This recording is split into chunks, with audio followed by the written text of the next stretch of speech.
What's up, crew? Welcome to Filming in Progress, the show that takes you backstage into the world of local businesses and the people who make them shine. I'm Aiden, founder of 2C Media, and I'm here to bring you the candid conversations that unravel the challenges, victories, and untold stories of those who dare to make their mark. We'll be delving into topics like innovation, leadership, and personal growth, providing practical insights you won't find in a business textbook.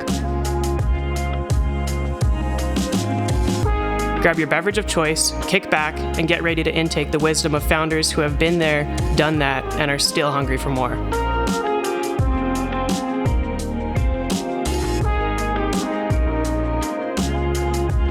Ready?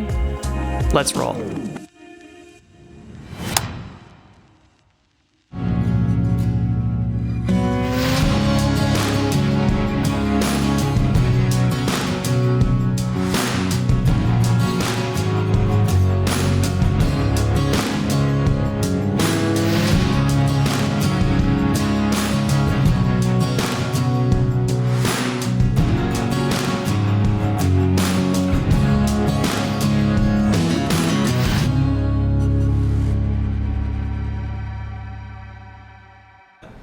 Well, right on. Thank you. You're welcome. Thanks for having us. Who are Mike Wenslaw and Jamie Parker?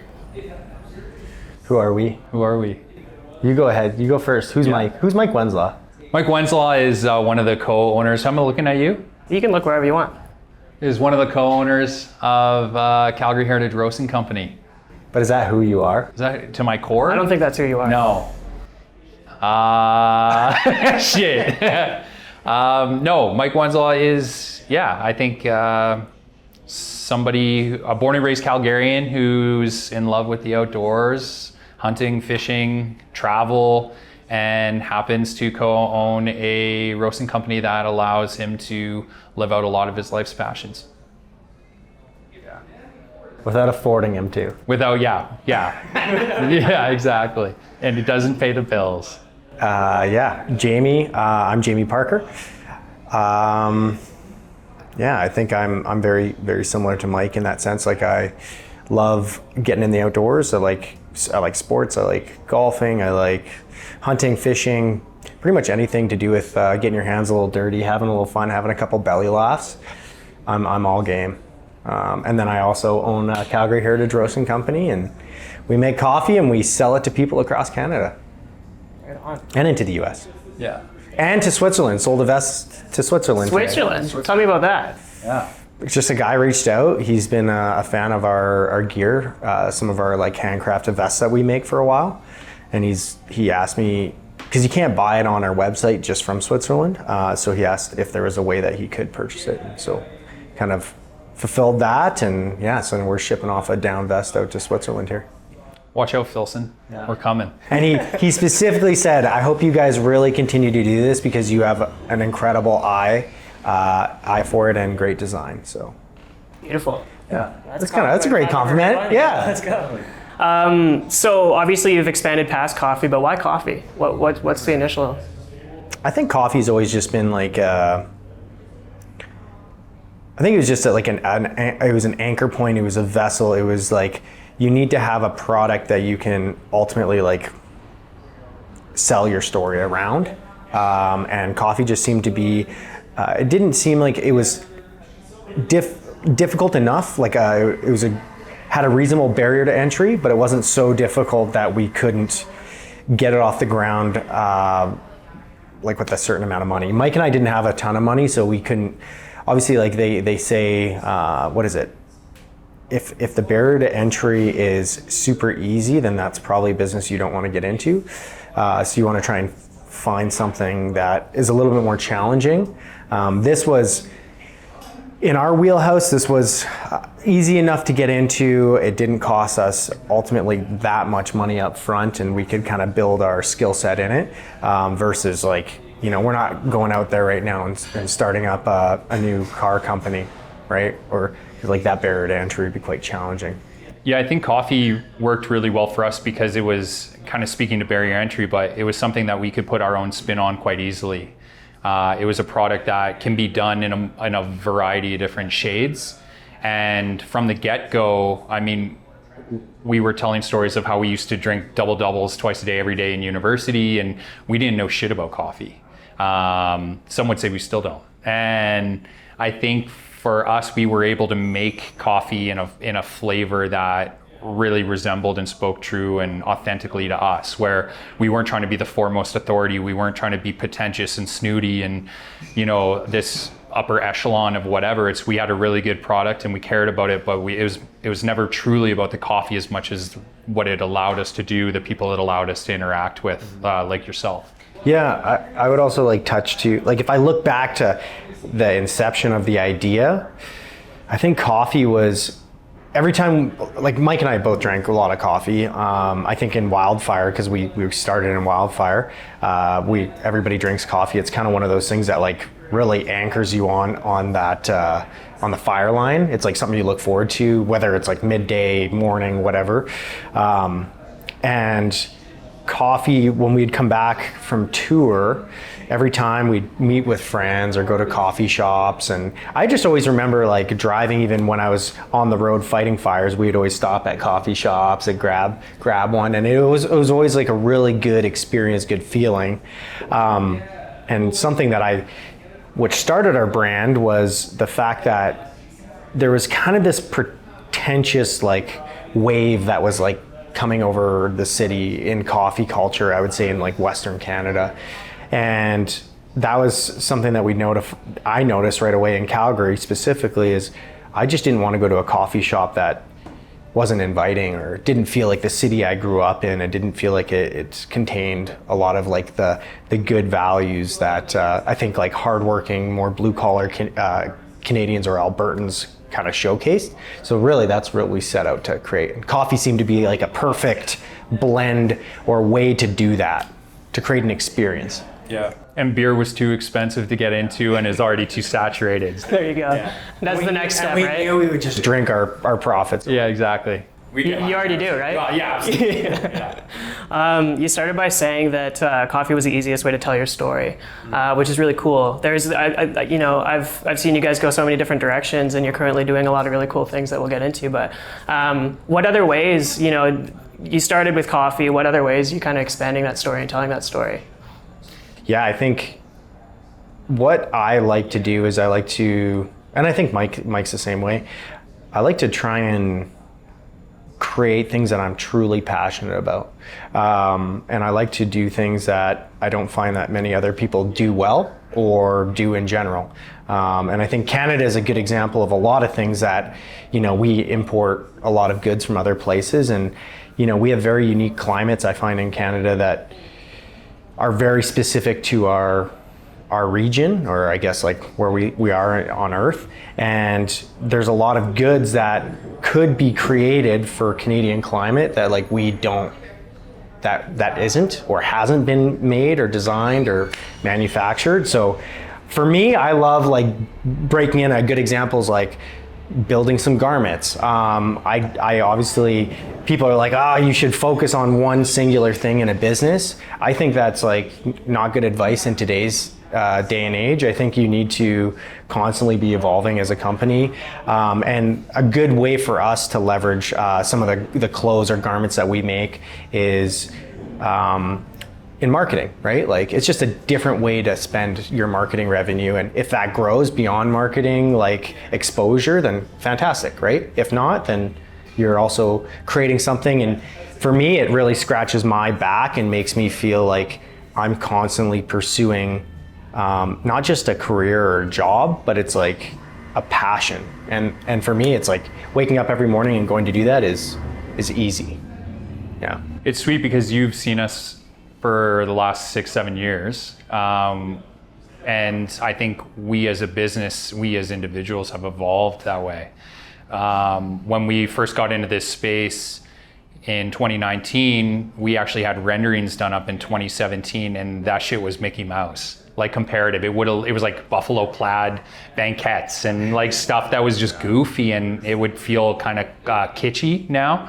And so I think speaking to what Jamie had said about his passion and kind of driving that, why did we get into clothes? Why did we get into apparel? Because it was something that we selfishly wanted to do, that we love, that we're passionate about, that allowed us to do the things that we love to do out in nature. And so again, pulling on that authenticity word, that's where a lot of it comes from. But just and we're also cheap, and I think because like have we mentioned that yet? Yeah, only a few times. But we've always put all of our any of our extra, instead of paying ourselves more salary, we've put it back into the company. And so how do we make our company work for us in small ways? Well, we maybe can't afford a nice Filson jacket, but I'll tell you this much, we're gonna fucking build one, and we're gonna build it better. Yeah, totally. Right? So I think that's just a way to that's where it's taking something that you're passionate about or a need that you have, and I'm sure there's other people that also need this, that have this need, and then it's just kind of filling that gap. Right on. Did you ever make any product at the beginning of the apparel days that you're just super not stoked on? I think some of the mock-ups that we did were just I'm still kind of there's a couple things that we have in the kitty that we're we haven't released it. I think we've struggled a little bit with some of our manufacturing partners. That's always a hard thing in apparel. So we have a bunch of designs that we want to launch and some really cool garments, but we're just ultimately trying to find the right fit for us as a manufacturer for those. And we're not willing to release something unless we want to do that. But that being said, until we see the finalized product on some of these, color, pattern, all that kind of stuff, all the right fabrics and whatnot, I don't know if I can. I don't think we've had a misstep yet. I think it's because we look at it from an angle as hey, I'm going to go hunting and I need to wear this, and what's functional and what's going to work. So even if maybe it's not the prettiest garment, it's going to be functional and it's going to do the task that people are building garments, people aren't building garments to do. So that's something that's very unique about us. We had a thing back in the day where we would manufacture certain designs on Vistaprint, just one-off things that we wanted to test, and we would wear them at markets. And if people were where is that? Can I buy that shirt? It was kind of proof of concept for us, but we didn't do a big run. We did that for a little bit. And we had some designs, but even our trout and stuff I still have. So yeah, I don't think that we've created something where I'm this looks like dog shit. And it's because we're pretty blunt about all that stuff as well. Mm-hmm. There might have been the first hat we ever made. All right. So we got these hats in from this manufacturer. Yes. Yeah, we do. They're down. I think they're downstairs, or no, they might be at the warehouse. But we got them in, and we thought that they're going to be the coolest thing. And then Mike and I looked at them, and we had embroidery stitching for the patch. And it was unstructured, so it was flimsy. Yeah, it was unstructured because we didn't understand all the components behind a hat. How to make one. It's a hard learning lessons in the apparel side of things. But we got it, and the embroidery just kind of had some dimples in it and some little holes. But that's normal with embroidery. We just weren't aware. We're fuck, and we were this looks like shit. And they were our hottest selling hats. Yeah, it sold great. Yeah. So I wonder if I have one of those ones that you're talking about from back in the day. So it kind of threw us for a little bit of a loop because we're digging up in the archives. Yeah, we thought these were not going to do hot, but they did. Yeah. Right on. Hey, if it works, it works. It works. Yeah. Like you mentioned earlier, I've been fortunate enough to know you guys forever. And I remember back, business is one of those things where to make it successful and to make you want to show up every day and those sort of things, you have to be doing your passion, and having those different avenues to exercise your creativity and all these different elements. So where do you guys find, 6-7 years later, that you're still actively pushing that creative line and that sort of thing in the daily work that you do, the weekly work that you do? Yeah, I think that's always a struggle, and it's always something that you need. I think you need time away from your company to really come back and be inspired again, and you need to, come out with new products and whatnot. We don't really have in our company, we don't really have set days off, if that makes sense. We're not hey, Mike or Allie or Jamie, you only get 2 weeks off a year. We just kind of ebb and flow. It's everything. Nothing's so structured in life. Nothing works structured in life. So we just figured when we take vacations, then we'll take them. If we want to take it, then we can. And that, I think that's a big thing that drives like creativity outside, because I think you really do need that downtime to think about things, and like you really grind in the fact of like, okay, like what's that next step forward for us? Like what does that look like? Where's that innovation come from? And then if I'm being honest, it comes down to need. So like with our flash fuel, Mike and I, we thought about this like years ago, like 4 or 5 years ago. We're Well, like, at least. we need to come out with an instant coffee that doesn't taste like shit.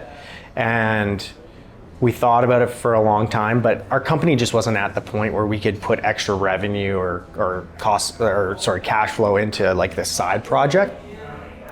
And then it wasn't until like 2021, we're on this hunting trip, and like we brought like some other garbage coffee, and we're like way back in with horses, like backpacking up in, and so just bringing more heavy gear didn't make sense. So we brought instant coffee, and we looked at each other that trip, and we were like, I forget what we were drinking. It was like I think we had a like mishmash Via of stuff, something like from that. the States. It's like, and we're like, if we have to drink this shit anymore, like what are we doing? Because like we own a roastery and we've been doing coffee for a long time, so that really inspired us. And then it kind of went from that to Mike came up with the idea of how he wanted the Matchbox, like the flash fuel packaging to look, and then it was pretty much, okay, Jamie, figure out how to make this. Get after it. I think it's also this game isn't for everyone. Right? It's the same thing, question back to you, like how do you wake up every day and find passion in this after doing it for so long? And I relish in the fact that we get to wear multiple hats. I love that every day is so different and that there's constantly new challenges and things that you have to overcome. I love that, but I think, some people like a more sedentary lifestyle. Some people like the 9 to 5 security. Whereas it's fucking crazy that we wake up and it's like up to us to make money. Like it's up to us to keep the company alive, to keep money in our pockets, and push it forward. And push each other forward too. Absolutely. And that in its own right gives you, I think it gives us the passion to keep doing it, because what an opportunity. Like how fucking cool is that? And I think touching on what you said, I think it takes special people to be visionaries and to be creative. Not everybody's a visionary. Not everybody's creative. And I think that's just something that's innate within you. How you decide to express it or subdue it is completely up to you. So that's a big struggle, I think, for a lot of entrepreneurs when they get down the 7-8 year path is, do you still have that fuel in the tank, right? Do you still have that gas to get the next visionary aspect out the gate, or are you tired, right? Yeah. And you can't sit on your laurels. I think for us, man, we've gone through such ebbs and flows over time, but I think that's where a good team comes in handy, because they like, even when you're low or you're feeling down or it's tough, you're not making any money, or maybe you're in debt or whatever it is, it's like they can like just talk you off the ledge a bit and then get you thinking, get you on a path again. And so yeah, it's so important, because as we've grown, right, over the years, we're not 25 anymore. We're not, just renting an apartment with a car payment. Like you have families now, you have things that you are accountable to, bigger than yourself. So it goes from being this, kind of fun thing that you get to do, and wow, how cool is it to see a bag on the shelf, to being like, no, this is life. Like you got to figure this out. And you have to find... This is maybe retirement. Yeah. Right? Yeah. A lot of entrepreneurs would agree that, the hardest part, especially at the early stages, at the beginning stages of building a business, is getting the right people on the bus. Because, like we said, we all wear, multiple hats every day. How have you gone about finding those right people, or like maintaining those right people to ensure that, nobody at the early stages of any business, I don't care who you are or what you're doing, can have 10 people that are doing one strict role at all times, right? Has that been a struggle for you guys? Has it been easy? How have you gone about it? I think it's a struggle for any business to find the right people, and I don't envy solopreneurs. because you need that support system. We've lucked out. I couldn't do this without, like, with anybody else, and Jamie's been always that rock in all of this. The easiest way to find those people are just to be, it's just brutal honesty. It's being honest with yourself and what you need and what you want, and that will create opportunity for like-minded people to come into that space. And transparency. Yeah, because we have team members, like Ali, for example, when she came on, like, no one here is paid what they're worth. And everyone knows that. But I think everyone is here for a higher purpose, right? It's because of the flexibility, it's because of the ethos and direction that the company's going, and what part we play in the community. And that's not for everybody as well, but then again, those people aren't there. So as long as we're honest with what we're doing and we evolve as people and we grow, the business grows and evolves, I think you attract the right people. It's as soon as you put on a facade, you're gonna get the right people for that facade, which is gonna be counterintuitive to what you need. I feel like, I don't know. There's like, you think winning the lottery is hard. I think finding the right business partner is even harder than winning the lottery. I think it's very challenging. And you've won it. And yeah, I won it. I think we lucked out in a sense. Like, Mike and I had just worked out that we were both at this crossroads in our life where we didn't have a ton of assets. We didn't have like a whole lot on the line except for our own egos or drive. And creating the company really worked in our benefit. But there were times where, we had to be very transparent, old habits or whatever it was, we had to be accountable to each other. And we've had chats before where it's like, hey, you got to step it up, man. Like, we're not gonna, either we're in this or we're not. And if you're not in it, I just need to know that, or Mike needs to know it. And then, we just kind of got out of our own ways and started getting after it. We met in university. We used to be club presidents of two separate clubs. And so we were fortunate because our friendship started collaborating from two clubs' perspectives. So we were actually doing business from the onset. We would get both of our clubs together. Mike and I would organize and host these big events, bring people in, and then we would share the profits out of those two between the two clubs. And then we became good friends through that. So we already knew that we could, work together. We already knew that we could have fun together. We already knew that we were honest and trustworthy. Like, there's so many factors that I feel like we're very fortunate to have partnered with together, that if you're just going out looking for a business partner, who knows if you're going to be able to do that, right? So I would say, if you're trying to find a business partner, it would be good to maybe try a little side venture with them, or just do a couple other side things and see how it works out before you start going down this path of taking on this massive undertaking of a business. You actually brought up such a good point in the sense of, you shouldn't, when you're going out to try to find a business partner, you should try to find the person, not the skill set. Because it's so easy analytically to think, okay, well, I'm not good at sales or marketing or operations or bookkeeping or finance. I'm going to get somebody who has that skill set, but they could be just an awful mix, or you could think they're good, but they're not, or you guys just don't gel. Whereas I would rather have somebody who's a carbon copy of me, and Jamie and I are not. We have a lot of similarities, but we're very different.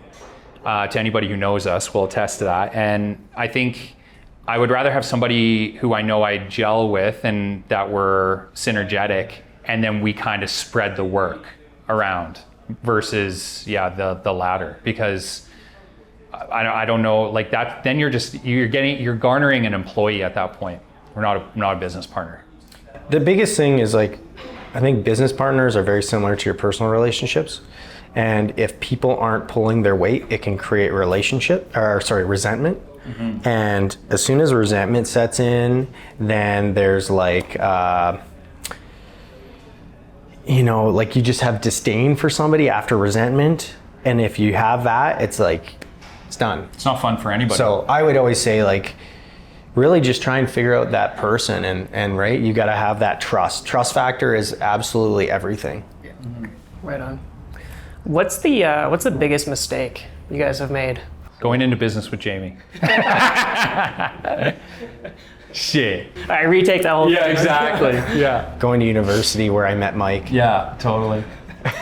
Anything to do with Mike. Yeah, 100%. Me too. Me too. Yeah, we're both. We actually, I feel like for the longest time, Mike and I always wondered about this because we had asked to speak on fuck up nights, and we're like, I don't know if we have like that many like big fuck ups, but I would say most recently, they always pan out somehow. Yeah. But like we were in a real tight spot, I would say, at the start of 2022. Like we were at this inflection point within our company. Coming out of COVID was fantastic, but we were growing. We couldn't sustain ourselves in this space anymore. We were at maximum capacity. We're starting to burn out staff because they're working in cramped spaces. And then we had to make a decision, and we're like, okay, well, like, we have to move all of our stuff. We have to increase our production space. So either we have to rent out a warehouse, or maybe there's a potential to buy a warehouse if we can make it all work. Well, at that time, it just seemed like we were just burning through cash flow. Like you could just see it like bang, bang, bang. And eventually you know where that's going, right? And we were eating through cash flow, and we had to make the call, and we're like, well, either we're staying here and we're gonna be mom and pop and we're never gonna grow past this, and we're just gonna do whatever we can, and maybe we'll work inside the shop. But we looked at each other and we're like, no, I don't wanna be if you wanna be a barista for the rest of your life, that's fine. But that just wasn't our thing. And we had this conversation. It was pretty in depth. And we're like, hey, is this it? Like, are we going forward? Because if we're going forward, there's shit on the line. More shit on the line. Your house is on the line. My house is on the line, right? Like this stuff that like we've somehow scraped together and built over the last 8 years of building our company. We're now putting that all back on the line. And we ended up buying a warehouse, but at that time, we pretty much emptied all of our cash flow. So we were sitting like with very, very little cash flow for quite a while. And then it was like, holy shit, okay, like how are we climbing out of this, right? We also had brought on, at that time, like Flash Fuel. We had put a bunch of money into that project. We had brought on Sea Heritage Co. So like visionary wise, we were creating all this stuff, but at the same time, we were like, money's going there, money's going there. So at the end of the day, when we were having to buy our warehouse to create expanded production, we were like, holy fuck, we bit off too much. And so that was tough to chew. It took us a year to chew. Yeah, it was a tough state.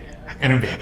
Let me tell you, it was pure grizzle. It was pure grizzle. Yeah. And we salary cut it ourselves, and like that's a big thing is like people don't understand, or even our staff or whatever, like they don't know like they're not we don't give cuts to them. We give cuts to ourselves, and it's when you're not contributing to your family or your retirement one day or your savings or anything, or you're just paying down debt or going more into debt, that's hard on a relationship as well. So I would say like if there was one big mistake we made, it was just maybe biting off more than we could chew at the time. Was it really a mistake? No, in the sense that it's done well for us now, but at the same time it created a lot of stress and a lot of hardship. After a very stressful time of COVID. Yeah, and I like had my first kid at this time, and I feel like a part of me, like I was supposed to take time off to, like have my kid, but I'm like working during that time, and like, which like is if there's like more stress. I think if there's something, and like nobody wants me to work or whatever, but it just was the circumstance, and at the end of the day, like if there was one mistake or like fuck up that we had, I would say that was it. Is like, you kind of reap what you sow, and we reaped it. We fucking reaped that one. Yeah, hard, right? And yeah, that was a tough time, but it's the tough ones that get you to where you are now, though, right? Oh yeah, but we're smarter now. Like for that, we are sharp. Yeah. Yeah. So would you take the same risk again? What a good question. It's knowing my team, yes. Yeah. And hopefully they're having kids on the next round. Yeah, exactly. It's this kind of constant revisit of just find another gear, right? Find more jam. Because that's the answer to everything. Oh, we don't have enough sales? Well, go out and get more fucking sales. Oh, well, this isn't working, we'll do better. Like, you find strength in that shared suffering. It's a lot like wildfire. I remember this, there's a lot of moments of it, but there's this one in particular that always sticks out. We were on a fire, we're super late into a campaigner, it's like day 20, and everyone's just bagged. We're walking through the black of this skag, it was up north, and then you were kind of coming into this duff layer, and it's like when you step, it's like trying to high boot it in like waist deep snow, right? Like you step and everything goes down, and it's just hard. It's actually like a big sponge there. Yeah. It's like the moss, when it burns, it turns into like a yellow sponge. Yeah, and so all these short, stubby little trees were all burnt. And so you're walking through these kind of tight areas, and every time you walk, it like kicks up a bunch of soot, and you're like breathing like in pure it's dust. hot. It's just like like a mushroom going Mushroom off. spore, yeah. And I remember I wasn't like super paying attention, and I stepped, and because it's like in moss, this like tree sapling thing comes over and they like whacks me like right in the side of the face, because it's just like there's no stability in the trees Yeah. anymore, because like the ground's like, it's kind of like jelly. Yeah. So imagine the tree, as you step into it, it comes for you. So it like right in the eye, fucking immediately so pissed off, like ready to just call it quits. It's just done. And then it's called a punji stick. And then I look over and I see another guy on my crew, and the exact same thing happens to him. And he's just like, fuck. And I instantly made me feel so good. I was like, okay, I could do this. Like shared suffering, everything's the same. So with that honesty, with that transparency comes this kind of really cool space where it's like, yes, it sucks. We're all feeling it. It's hard, but you can always find levity in it. You can always find collaboration in it, and you come out of it. So yeah, I guess to answer that question is, would we do it again? Knowing what we know now, yes, I think so. hopefully it wouldn't go bad. Yeah. But yeah. You gotta take that risk though, right? Yeah. Have you used that metaphor before? I haven't heard that one. Which one? The one with the stick. Oh, no. Came to you just now. Write a book on it. Yeah, totally.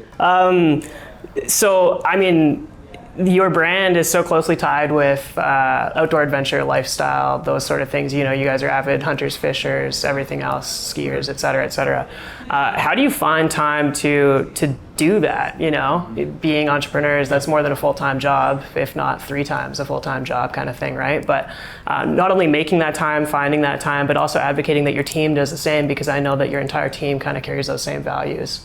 Yeah, I think on the team side, like something that was really, I think it's a cultural shift. You also have to kind of step out of your own way, and a lot of the time you want to make as much money as you can, you want to be as successful as you can. But if you're not happy along that journey, then it's kind of a waste of time and momentum and energy and a number of things. So I think one thing that Mike and I did from the very get-go was we always said, like, you know, we wanted to have a business that we could go and travel and have fun and like laugh. Like fun is like one of our number one values as a company.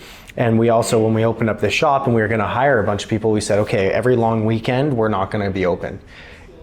Okay, well, what do we shut down one long weekend every year? Mm-hmm. And that's 52. It's every long weekend in the summer. 12, yeah. So we're looking at like 40 days. So we're losing a reasonable chunk of money, like from the company, but we look at that as like, you could look at it as a loss or you could look at it as a gain, in the sense that our staff aren't those people that are gonna call in sick. They're not gonna be disgruntled because you didn't give them a long weekend off to go camping with their families.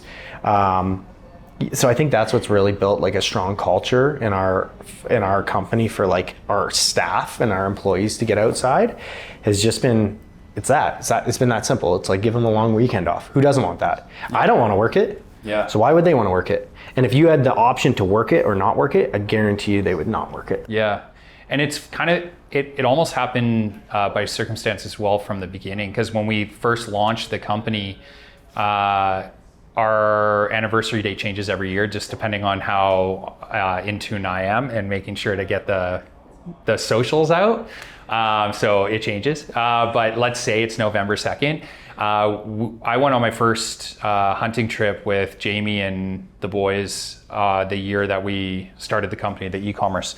And so we had started it, we put in all this prep work, we flipped the switch, it was live, and then 10 days later we were going on a 5 or 6 day hunting trip up north where we wouldn't have service. And I was freaking out. I was like, how can we do that? Like, have all this work to do, we have all this stuff that we're accountable for now, and it was so fresh, so new, and we went away and it was fine. It didn't burn down. And then the second year comes around, and November is always and a really you're gaining busy, more momentum. more busy time of the year. It's more busy for us. It's a holiday season, and it happens to be hunting season every year. And so we went on it again, and I was sweating it. And yeah, every year Nothing it feels burned like down. there's more to lose. If there's a problem, you just have to have good. Like PR, right? You just need customer service. You just talk to your customers and let them know what's up. But I think everybody needs a little time down, and I think we're still learning how to find that balance. If I'm being honest, I don't think that we haven't mastered it. know the balance. I think we're learning it, and we're gonna probably push it on the other side of the boundary eventually, and be like, holy shit, like we can't be that like away from the business or whatever.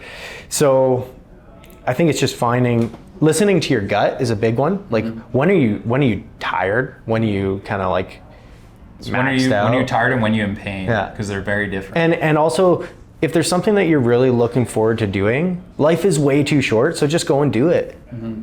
Right? And you need business partners and employees that can, take the brunt of it when that happens. And we all do. Like if some of our staff are going on vacation in operations, then I'll like roll in there, help out. Vice versa, right? Like if we're gone, it's like, hey guys, like I'm gonna be gone, so I need you to like make sure that this is really tight and squared away. If there's one piece of advice I could give with work-life balance, it's that if you're gonna do something, do it well. And I think we've all suffered from this kind of like half-assery. So, you maybe don't have the busiest work day, and you also want to like just chill or do something else or do another activity. And so you end up doing both things horribly. You're not getting a lot of work done. You're also not enjoying yourself and like fully unplugging. So the advice would be just like, if it's rolling into one of those things where like the day's not going to be efficient, just put the computer down. Bail on it. Bail and just like enjoy yourself 100%. And the work hard, play hard. When it comes time to get some work done, get the work done. Don't be scrolling and screwing around and half-assing it. Yeah, I think you nailed it. I think that's one thing that's really hard for a lot of people to trust, is that process. And if you have to take a break or if you have to go do something, just, the people in the room are going to, cover you. You're going to be fine, right? That's what the whole building. That's what a team is. Exactly. That's it. Yeah. So right on. Tech. Talk to me about tech. Tech is a huge thing right now. AI, blockchain, anything like that. Is there any tech that you guys have implemented into your business that's helping, hindering, any, what does that look like for you guys? I feel like we're getting old. Yeah, totally. It's so cliche to say, because I've seen it a few places and everybody's worried about AI.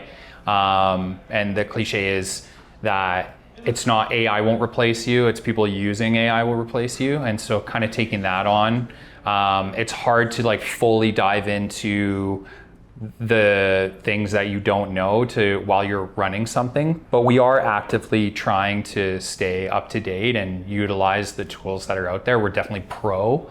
ChatGPT and all that kind of stuff. Like we're using certain facets of it and trying to learn on the fly, but we definitely know that we're outclassed, right? Like in universities and education systems, like this will be the new guard. So we want to try to make our business as savvy to it as we can. And utilize it when it's in its infancy, right? I think it is smart. We're trying to, currently we're looking at potentially bringing on investment just for our next growth project. We got some stuff in the works that we're excited about, but we need a little extra rocket fuel behind it. And so when building like our pitch decks and stuff like that, they've got some pretty cool AI programs that can help you, like obviously you put all of your text in for what you want to say on these decks or whatever, this pitch, but it'll make it more concise, or it'll like more efficient, make it a little bit more precise, right? Like it's really all it is efficiency, right? That's all this tech is doing, right? That's it. Yeah. So we're trying to really identify those areas where we're wasting a lot of time for tasks that need to happen. A lot of, like customer service stuff, as far as like responding to inquiries and just more like FAQ stuff that you just get all the time. Obviously, you always want that personalized touch. You always want to be there for your customers and show up and not just be like kind of some faceless company. But it's finding the balance, right, between the two. At the end of the day, what I've learned with like bigger business, when you start to at least get a little bit bigger, is like the in-person relationships mean more than anything. Mm-hmm. So as much as tech is fantastic, what I've noticed with like a lot of business partners is they want to have that personal relationship, and they want to have those personal experiences with you. And if that's the case, then it's how can AI get you out from behind the computer when you're seemingly wasting your time, and in those person meetings, right? In the face-to-face stuff. Yeah. But yeah, surmising, definitely, we have a AI is not designing any of our garments, because they would do a shit job. Yeah, exactly. You hinted at you got some cool things coming down the pipeline. Can you speak to any of those things yet, or? Yeah. We're actually doing a big release with the Wilder Foundation. They're a big kind of charitable component of the Calgary Zoo, and they protect a lot of species, in North American species specifically, like the Vancouver Island marmots and burrowing owls, and just a number of. They have like this Mongolian wild horse. They've got a bunch of cranes. I'm not exactly sure what type of cranes they are, but whooping cranes. Are they whooping cranes? Maybe. Yeah, I think they are whooping cranes. Sounds like a good name. We'll go with that. Yeah. So they have a number of different animals. So we partner with them, and we're launching a new garment series in collaboration with the Wilder Foundation, and it's for the burrowing owl. So percentage of proceeds obviously are going to go to helping rehabilitate and save North American burrowing owls. So it's a pretty cool project. We went there already, and we did a bunch of work with them, kind of retrofitting their new exhibition. It's not an exhibition, sorry. It's a habitat, their rehabilitation habitat for these burrowing owls. So we went and built that with them. And then we're going to launch these sweaters and hats that we built with them for this year. We're looking to do some R&D on a couple other instant products that we want to launch, I would say, in the next year. So we got that going on as well. So we got some stuff. Some things. We'll keep tuned. Yeah, totally. Yeah, we've got a bunch of garments that we want to release, but everything comes in time. So we've learned our lesson. Fair. Yeah, fair. But I mean, you guys sell out of everything you do, right? Like, I've been trying to get a vest for 2 years, so. Yeah. We got to get you sorted. Yeah. You kind of hinted at this before, Jamie, too. But what does the exit plan look like? I know this is early for you guys, but have you started thinking about that? Is that something that's on your mind as you continue to build? Exit strategy, succession planning, that sort of thing.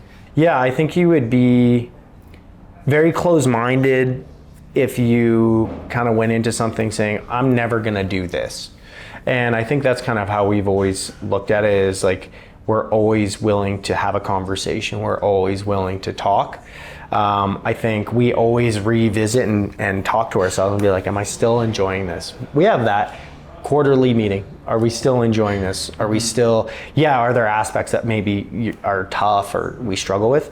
We always have that conversation. And then I think we're very open to the fact, more now than ever, is like, we look at our brand and we say, well, we can slowly build this over the next 30, 40 years and probably grow it to a reasonable size.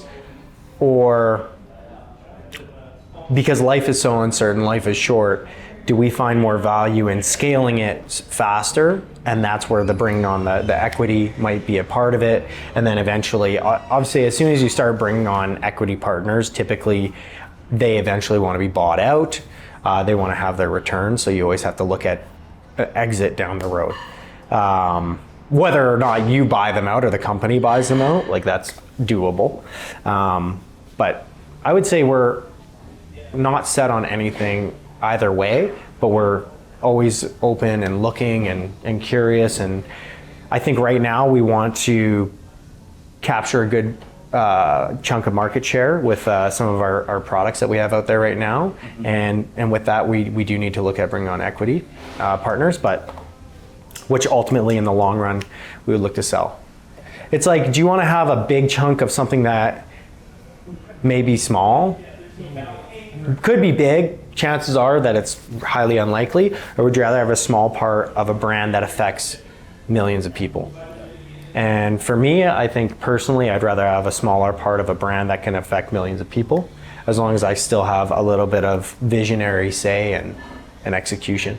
Yeah, the goal, the kind of the canned line right now is that the two desired outcomes are so they're so far down the road that it's seemingly the same path. It's the same forward trajectory to get there.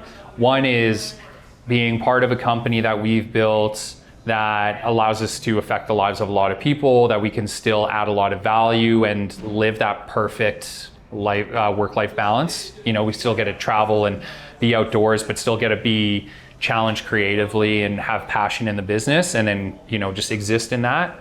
Or we get it to a point, scale it to a point where it is valuable enough that somebody would want to procure it. And again, the path to those 2 points is still so far down, it hasn't wide off yet. So the possibilities are seemingly endless, but the trajectory is definitely in that direction. I also think that we're not at a point in our company where we've got to experience all the things that we dreamed and envisioned of in the beginning. So like, we haven't gotten the travel out of us yet. We haven't gotten these cultural experiences in these unique countries where we're purchasing coffee from. And I think until we get certain aspects of that, we won't have like quenched our thirst. Yeah. If we were to sell today and then walk away, I would feel unsatisfied, I think, from it. Because yes, we have learned and garnered so much in the last 8 years, but there's still so many hats we have yet to wear. There's still so many experiences that we have yet to do. It's about learning. Yeah. How much do you want to learn? Yeah. Right? And like, I think that is the most unique thing. Like, if I were to have a pitch about entrepreneurship, it's about learning. If you like learning new skills, new tasks, even if it's good, bad, whatever, entrepreneurship's for you. You don't get siloed like you do in a corporation, and you can only use so many skills, you can only grow so fast. When you're an entrepreneur, the world is really your oyster. That's it, yeah. And I think as entrepreneurs too, like, we always have this thing at the back of our heads. It's like, okay, what's next? You know, whether it be further developing something that already exists, or whether it be coming up with something brand new, or whatever the case may be. And I think what I really like about you guys since the beginning is, you know, coffee and a clothing company. Let's look at those two, for example. Those, you know, there's merch, and then there's two separate entities, which, you know, and I really like branded merch, and then there's like there's three. There's like branded merch, there's like designing, and then there's building. Yeah, exactly. Sticking a logo on something is a little bit different than, you know, designing a clothing brand and what you guys have done. And I really like how you guys have always been seamless in the way that, you know, they're closely together, but they're not the same. You know, there's a different name for them and that sort of thing. Now, along those lines, is there anything else that, you know, you want to explore under the same umbrella as entrepreneurs? Oh man. Yeah, I wish I could tell you. we got. Let me tell you, we have the ideas. We got ideas. I would truly like, personally, I would like to expand a lot on, I think more of our clothing line, the Sea Heritage Co. I think there's a lot of legs with it, and I think that it could be done extremely well, and it can have great success. Apparel is a challenging one, and you see it actually like quite a bit when you look at any other company. They're constantly fundraising. They're constantly having to fundraise, because the turnaround time on apparel for the most part is like over a year, 2 years typically, to like recoup and then take your profits. So you need a lot of money to burn up front on that. But it's definitely a passion of mine. The hard part that I have is like, as you age or you have different visions or passions for it, is maybe not everybody on your team buys into that same vision or passion. So it's always being mindful of that, and like not allowing like some of your fantasy stuff or like dreams or ambitions outside of work to like influence too wholly the stuff that you're building here. Yeah, because like I've got personal passions with horses and stuff that get me excited, and that's something I want to do, but it might just be more of a side hobby thing. Right. Yeah. And that's where it's, again, that honesty and stuff comes into it, right? Yeah. Like, it's just, because Jamie's a fucking idea factory. Like, the shit's just popping out all the time, and it's my job to just deflate all of those ideas. Guy's a bug swatter. Yeah, get out of here. Deflator, eh? Dream swatter. Yeah, dream swatter. Professional deflator. So if anybody needs some ideas for businesses, come to me. Yeah. If anybody I wants got a a couple reality great. check, come to me. I'm like, man, I wish I just had unlimited money. I've got some killer ideas. Yeah, totally. I believe it. I'm curious where you guys would be if you weren't together in business. Yeah. No, that's cool to think about. I'd probably be crying doing the same thing. Yeah. But I'd be by myself. Yeah. Yeah, I don't know. It was so serendipitous, and like it was such a great time. Jamie scooped me up in a part of my life where I didn't really have a lot of, like, I had ideas of what I wanted to do. I knew I wanted to own my own business. I thought I knew I loved travel, and like being uncomfortable and working hard, and so I thought I always wanted to create a Black Book Adventure travel agency and do that. But like I didn't really have a lot of like jam in one direction. And so it was cool to focus that. And again, us being different people, Jamie being quite the visionary, I see myself as being a little bit more of an operator. And Right place, right time. right place. Yeah, it's timing. Sometimes it's, Like I wouldn't have been able to grab Mike now, or like when he was wiser, you know? Mm-hmm. Yeah. yeah, it would Once have he been like real got smart. Yeah. Oh, is that How am I keeping him around? Yeah, totally. Yeah. If you were to identify one learning or experience that you had previous in life, and identify a learning from earlier in your life, pre-entrepreneurial journey that now helps you a lot in this stage of your entrepreneurial journey, what would that be? One thing. Because I think there's a lot of things, that you learn as you proceed, after you've become an entrepreneur, right? You learn a lot of things then, but what's one of those things that you learned early that now applies more than ever might have before? You know what it is? I think it's actually so important, and I think when you're young, you really undervalue it, and it's probably the most important thing in the world is time. And like, the sooner you can get the experience, the better.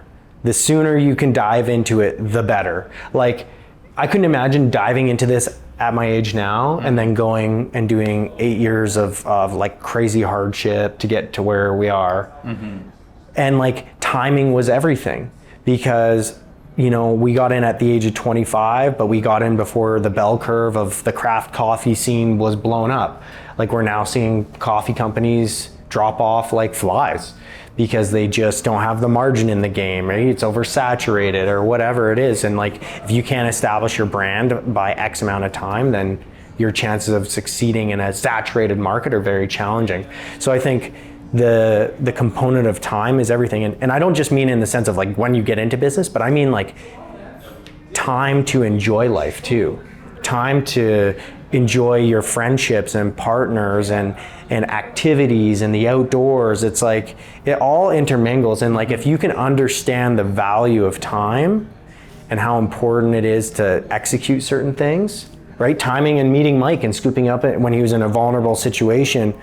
I don't mean like vulnerable. I just mean like in the sense. Do you want to explore that for Yeah, this is Stockholm syndrome. I just mean in the sense of like, he didn't have anything that was tying him to a career or responsibilities or whatever. So it was like, timing is absolutely everything. It's valuable. And I would say sooner the better. And then, as you age and you grow and you learn and you require more time for your family and friends and stuff like that, also making sure that you're taking taking priority in that, because fucking time flies. And if you're not making the most out of your summers and winters and setting events and trips or whatever, then you're going to look back on your journey and be like, I wasted time. Mm-hmm. And how big of a shame would that be? I think the thing that I took from life pre-entrepreneurship and brought into it, and it's something that I've always been challenged on, and I think I used to think I had a lot of it, and then you go into the next. So an example would be like, you know, you do team sports and you think you have a lot of it, and then you What's go a into lot of what? Yeah, I'm getting to that. It's the crescendo. Oh, okay. And then you have to build it. And then you do high level athletics, you think you have it. You go into school, stuff gets hard, you think you have it. You know, you do all these kind of jobs, you'd be Wildfire. uncomfortable. And You then think you have it. So I thought that I had like grit. And then I went into wildfire and realized I was fucking soft, right? But then you garner more. And I think then after wildfire, it just like that level of grit and determination, just the ability to be uncomfortable and push through stuff has been translated into that. And that's something I think we work on every day. And so leaving CHRC, or eventually, like if that ever happens, like that will be the one thing that constantly gets leveled up. And I think a skill that Jamie brought from pre to now, and that constantly gets almost misused and abused, is this like can-do attitude, as far as like trying to take in and digest like new tasks. Like if something breaks, if there's something that needs to be figured out, like we're the last people to call an expert, right? It's like, I'll figure that out. I'll figure out how to broker that in. I'll figure out how to fix the roaster. I'll figure out how to build the cafe. Like, so it's the idea of like taking stuff on and just mastering it, and just, it's part of the journey, right? So those are, I think that's a passion of mine though, is learning. Yeah, exactly. So like, He hates being the mechanic, but he loves being the mechanic. Being the millwright. Yeah, the millwright. There's learning. It's one of those things. It's long-term fun, not short-term fun. Yeah. So like, you can go on a roller coaster and have a great time, but it's not making memories. Versus like, I don't know what a good example is. Sufferfest. Yeah, suffering through some task, or like photography is a great example.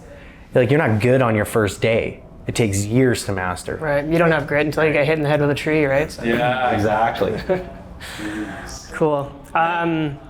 One more question for both of you, and I'd like you both to answer this individually, if you don't mind, is if you were to identify any individual that's currently alive in the world, and you had the opportunity to ask them a single question, what would it be?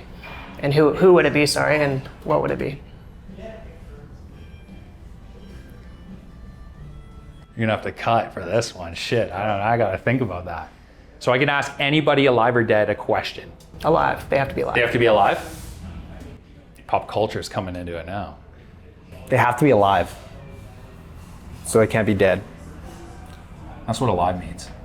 Correct. Unless I messed that one up.